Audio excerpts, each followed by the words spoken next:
नमस्कार मित्रों, बहुत स्वागत है आपका न्यूज़ 24 के यूट्यूब चैनल और फेसबुक पेज पर। मैं हूं हरि गोपाल शर्मा।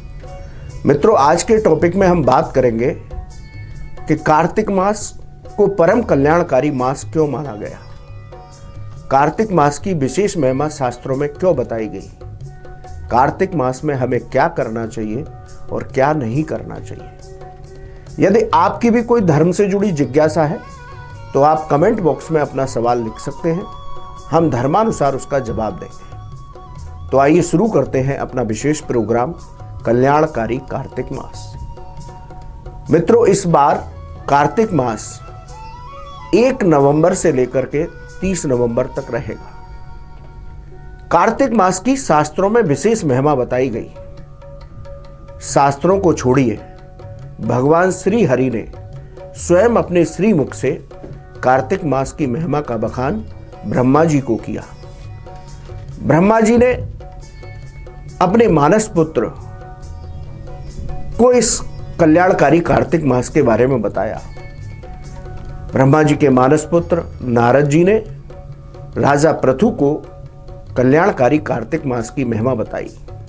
भगवान विष्णु कहते हैं कि कार्तिक मास मुझे अत्यंत प्रिय है। जैसे भगवान कृष्ण ने गीता में कहा, मार्गशीर्षो मासो हम, कि मार्गशीर्ष का महीना मैं स्वयं हूं, तो भगवान कृष्ण ने कहा कि मार्गशीर्ष का महीना मैं स्वयं हूं। उसी तरह भगवान विष्णु ने ब्रह्मा जी को कहा कि कार्तिक का महीना मुझे अत्यंत प्रिय है।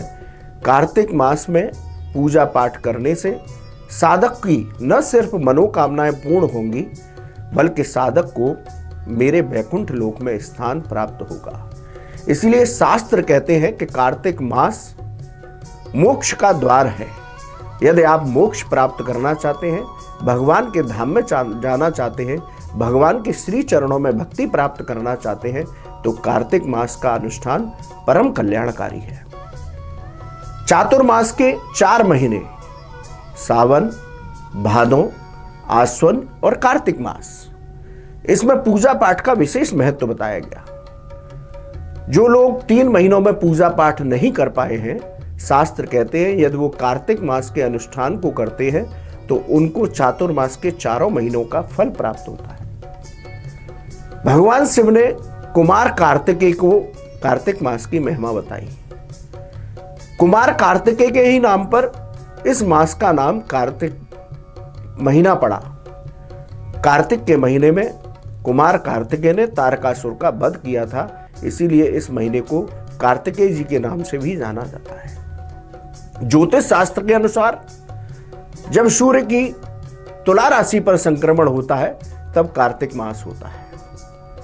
कार्तिक मास में अनेक पर्व और त्योहार मनाए जाते हैं। कार्तिक का महीना शुरू हुआ तो इसमें सबसे पहला जो त्योहार है वो अखंड सौभाग्य का त्योहार करवा चौथ मनाया जाता है।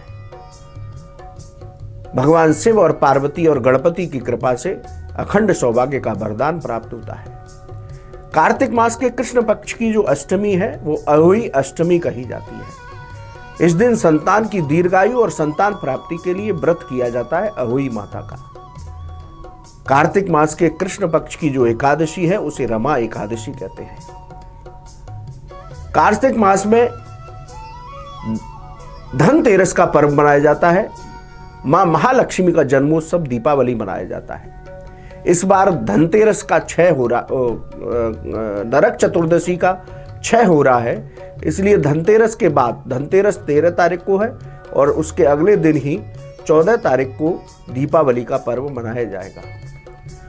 नरक चतुर्दशी जिसको कहते हैं, उस दिन हनुमान जी का जन्मोत्सव मनाया जाता है। हनुमान जी के 2 जन्मोत्सव होते हैं। चैत्र पूर्णिमा के दिन हनुमान जी का जन्मोत्सव होता है और कार्तिक मास की जो चतुर्दशी होती है उसमें भी हनुमान जी का जन्मोत्सव मनाया जाता है। तो हनुमान जी का जन्मोत्सव होता है। शुक्ल पक्ष में आंवला की पूजा होती है, सौभाग्य पंचमी व्रत किया जाता है और जो एकादशी है वो देवोत्थापन एकादशी है। 4 महीने के लिए जो श्री हरि शयन निद्रा में थे उनका जागरण होता है, देवोत्थापन एकादशी का पर्व मनाया जाता है। तुलसी सालिग्राम जी का विवाह उत्सव मनाया जाता है। तुलसी सालिग्राम जी के विवाह उत्सव के बाद सभी जो कार्य 4 महीने तक रुके हुए थे, जो शुभ कार्य नहीं किए जा सकते थे, वो शुरू हो जाते हैं। कार्तिक पूर्णिमा, वैकुंठ चतुर्दशी, इस तरह से विशेष पर्व इस कार्तिक मास में मनाए जाते हैं। अब कार्तिक मास में हमें क्या करना चाहिए और क्या नहीं करना चाहिए। शास्त्रों के अनुसार कार्तिक मास में सूर्योदय से पहले स्नान करना चाहिए। देखिए, कार्तिक मास में तारों की छांव में पूजा की जाती है। या तो ब्रह्म मुहूर्त में पूजा करनी है या प्रदोष काल में पूजा करनी है। कार्तिक मास के सभी जो पर्व हैं वो तारों की छांव में मनाए जाते हैं। तो कार्तिक मास में भगवान श्री हरि लक्ष्मी नारायण की कृपा, राधा दामोदर की कृपा, सालिग्राम भगवान की कृपा, तुलसी माँ की कृपा पानी है। कार्तिक मास में आप व्रत अनुष्ठान कीजिए, सूर्योदय से पहले स्नान करिए, किसी पवित्र कुंड या तालाब या सरोवर पर जाकर के स्नान करने का विधान है। यदि आप घर में ही स्नान करना चाहते हैं तो अपने जो पात्र है, जो स्नान का पात्र है, उसी में ही गंगा जी का स्मरण करिए। सादा सा मंत्र बता देता हूं कि जब स्नान कर रहे हैं तो इसको बोलते रहिए, भजमन गंगा भजमन राम, तुलसी गंगा सालिग्राम। उन्हें निवेदन कर रहा हूं, भजमन गंगा भजमन राम, तुलसी गंगा सालिग्राम। इसको बोलते हुए आप स्नान करिए तो आपको तीर्थ स्नान के फल का प्राप्त होगा। स्नान करने के बाद तुलसा मैया की पूजा करिए, लक्ष्मी नारायण जी का पूजन करिए, सालिग्राम जी का पूजन करिए, उनको तुलसी पत्र अवश्य अर्पित करिए। लेकिन रविवार और एकादशी के दिन तुलसी जी को जल और उनका स्पर्श नहीं करना चाहिए। दूर से ही बैठ करके आपको दीप जला करके पूजा करनी है। कार्तिक मास में लक्ष्मी नारायण जी की पूजा, तुलसी की पूजा और दीपदान आपको नित्य प्रति अपने मंदिर में तुलसा जी के वृक्ष के पास, पीपल के वृक्ष के पास, आंवला वृक्ष के पास, कार्तिक मास में आंवला नवमी का भी व्रत मनाया जाता है, आंवला वृक्ष के पास दीपदान करना चाहिए। तुलसा मां के पास घी का दीपदान और भगवान लक्ष्मी नारायण के आगे तिल के तेल का दीपक जलाना चाहिए। भगवान विष्णु ने कुबेर जी को आदेश दिया कि हे कुबेर जी, जो कार्तिक मास में तिल के तेल का दीपक मेरे समक्ष जलाएं और मेरी पूजा पाठ करें तो आप उनके लिए अपना खजाना खोल दीजिए। यदि आपको धन चाहिए, सुख शांति समृद्धि चाहिए तो भगवान लक्ष्मी नारायण के आगे तिल के तेल का दीपक जलाएं। हमेशा कार्तिक मास में पूरे महीने यदि आप व्रत अनुष्ठान कर रहे हैं तो जमीन पर शयन करें। जमीन पर शयन करने से सात्विकता आती है। रात्रि जागरण करना चाहते हैं तो रात्रि जागरण करें। यदि रात्रि जागरण नहीं कर सकते तो रात्रि को सोने से पहले हरिनाम संकीर्तन करें, उसके बाद शयन करें। कार्तिक मास में हमें क्या नहीं करना है। कार्तिक मास में हमें तेल को स्पर्श नहीं करना चाहिए, शरीर पर कोई तेल नहीं लगाना चाहिए। कार्तिक मास में केवल नरक चतुर्दशी के दिन जल में तिल का तेल डालकर या तिल डाल करके और या तिल के तेल को लगा करके ही केवल एक दिन आप तेल का प्रयोग कर सकते हैं, वो भी तिल का तेल। कार्तिक मास में हमें द्विदल दालों का सेवन नहीं करना चाहिए। कार्तिक मास में हमें ब्रह्मचर्य का पालन करते हुए भगवान की आराधना में संलग्न रहना चाहिए। कार्तिक मास में किए गए पूजा अनुष्ठान का फल शास्त्र कहते हैं अक्षय रहता है। कार्तिक मास साधक की हर मनोकामना को पूर्ण करने वाला है। इसी वजह से इस कार्तिक मास को परम कल्याणकारी माना गया। भगवान लक्ष्मी नारायण की कृपा पानी है, भगवान लक्ष्मी नारायण की कृपा मिलेगी। तुलसा महारानी नमो नमो, हर की पटरानी नमो नमो। माँ तुलसा जो है भगवान श्री हरि की, भगवान जी की अर्धांगिनी है, उनकी कृपा पाने का पर्व है। कार्तिक मास में गोवर्धन पूजा होती है, प्रकृति पूजा, यानी कार्तिक मास पूरी तरह से हमें प्रकृति पूजा का फल देता है।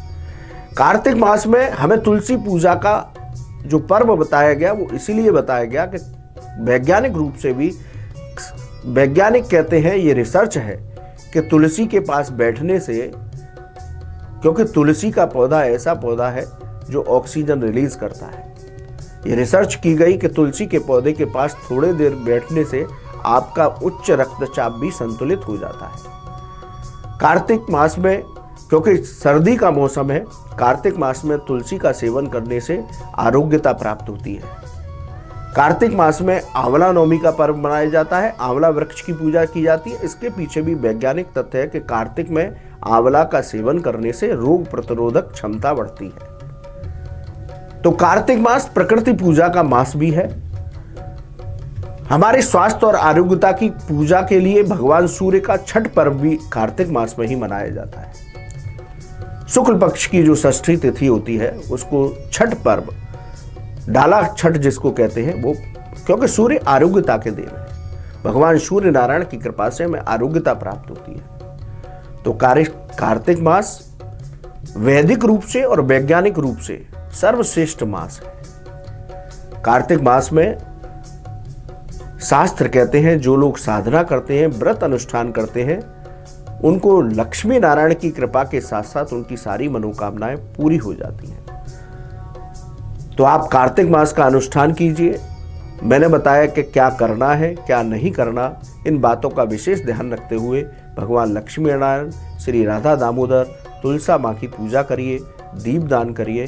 महालक्ष्मी का जन्मोत्सव पर्व और इस पूरे महीने में आने वाले सभी पर्वों को सपरिवार आनंद के साथ मनाइए। हम सभी पर भगवान लक्ष्मी नारायण की कृपा सदा बनी रहे। जय श्री राधे। नमस्कार, मैं हूं मानक गुप्ता। अगर आपको हमारा ये वीडियो पसंद आया हो तो इसे लाइक और शेयर जरूर करें, और हां, हमें सब्सक्राइब और फॉलो करना ना भूलें ताकि आप देश और दुनिया की कोई खबर मिस ना करें।